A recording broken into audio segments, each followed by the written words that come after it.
ಸಮಸ್ತ ಎಲ್ಲ ನನ್ನ ಕನ್ನಡ ಬಂಧುಗಳಿಗೆ ಕನ್ನಡಿಗರ ಸ್ವಾಭಿಮಾನ ಅಂತ ಪಕ್ಷ ಕನ್ನಡ ದೇಶದ ಪಕ್ಷದ ವತಿಯಿಂದ ಶರಣಾರ್ಥಿಗಳು.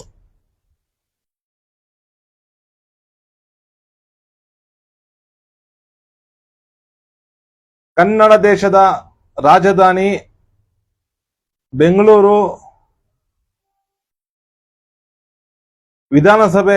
ವಿಧಾನಸೌಧ ಪಕ್ಕದಲ್ಲೇ ಇರುವಂತಹ ಕುಮಾರಕೃಪಾ ರಸ್ತೆ.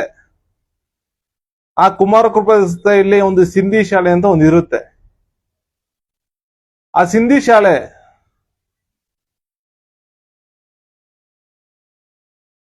ಕನ್ನಡ ಮಾತಾಡಿದ್ರೆ ದಂಡ. ಈ ದಂಡ ಹಾಕುವಂತಹ ಒಂದು ದುಷ್ಕೃತ್ಯ, ಘನಘೋರ ಅಪರಾಧವನ್ನ ತೀವ್ರವಾಗಿ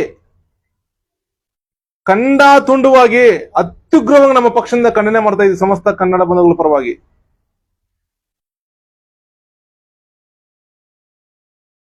ಒಂದು ಶಾಲೆ ಅದು ಸಿಂಧಿ ಶಾಲೆ ಏನ್, ಅದಕ್ಕೆ ಹೆಸರು ಏನು, ಮೂಲ ಏನು, ಬುಡ ಏನು, ಯಾವ ಕಾರಣಕ್ಕೋಸ್ಕರ ಶಾಲೆ ನಡೆಸ್ತಾರೆ ಅವರು, ಏನಕ್ಕೆ ನಡೆಸ್ತಾರೆ ರೀ?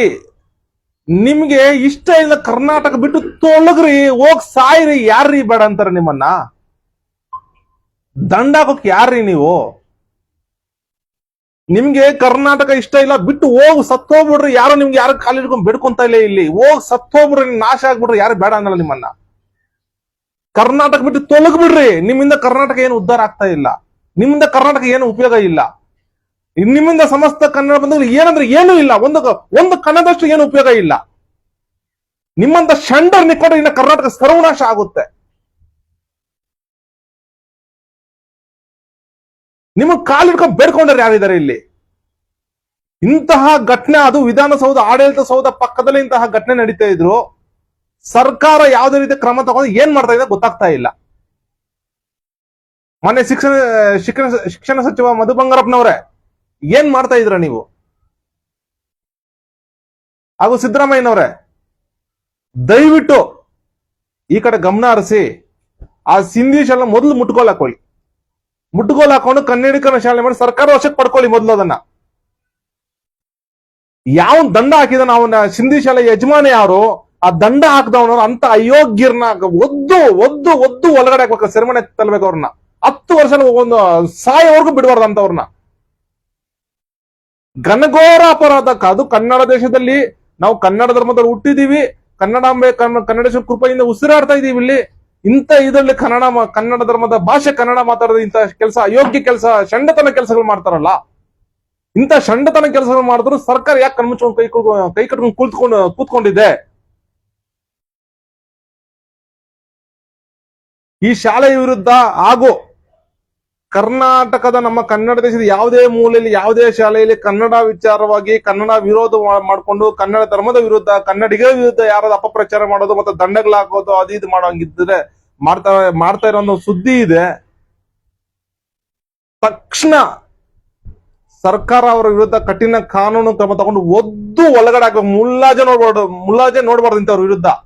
ಯಾವುದೇ ಮುಲಾಜಿಗೆ ಒಳಗಾಗದೆ ಸರ್ಕಾರ ಅದನ್ನ ಸರ್ಕಾರದ ವಶಕ್ಕೆ ಪಡ್ಕೊಂಡು ಕನ್ನಡೀಕರಣ ಮಾಡಬೇಕು, ಶಿಕ್ಷಣ ಇಲಾಖೆ ವಶಕ್ಕೆ ಪಡ್ಕೋಬೇಕು ಅಂತ ಬಿಟ್ಟು ಸಮಸ್ತ ಕನ್ನಡ ಬಂಧುಗಳ ಪರವಾಗಿ ನಮ್ಮ ಪಕ್ಷದಿಂದ ಆಗ್ರಹ ಮಾಡ್ತಾ ಇದೀವಿ. ಇವ್ರನ್ನ ಒಂದು ಸಲ ಒಳಗಡೆ ಹಾಕ್ಬೇಕು. ಒಳಗಡೆ ಹಾಕಿದ್ರೆ ಒಂದ್ಸಲಿ ಒಳಗಡೆ ಹಾಕಿದ್ರೆ ಕರ್ನಾಟಕದಲ್ಲಿ ಯಾವುದೇ ಮೂಲೆಯಲ್ಲಿ ಇಂಥ ಷಂಡತನ ಕೆಲಸಗಳು ಯಾರು ಮಾಡಲ್ಲ.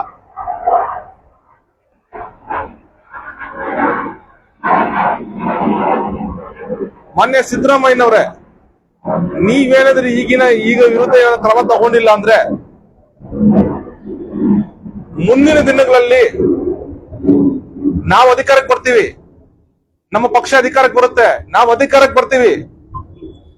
ಅಧಿಕಾರಕ್ಕೆ ಬಂದಲ್ಲಿ ಇಂಥವ್ರ ವಿರುದ್ಧ ಕಠಿಣ ಕ್ರಮ ತುಂಬಾ ಭೀಕರವಾಗಿರುತ್ತೆ ಅಂತ ಹೇಳಲಿಕ್ಕೆ ಎಚ್ಚರಿಕೆ ಕೊಡ್ತಾ ಇದ್ದೀನಿ.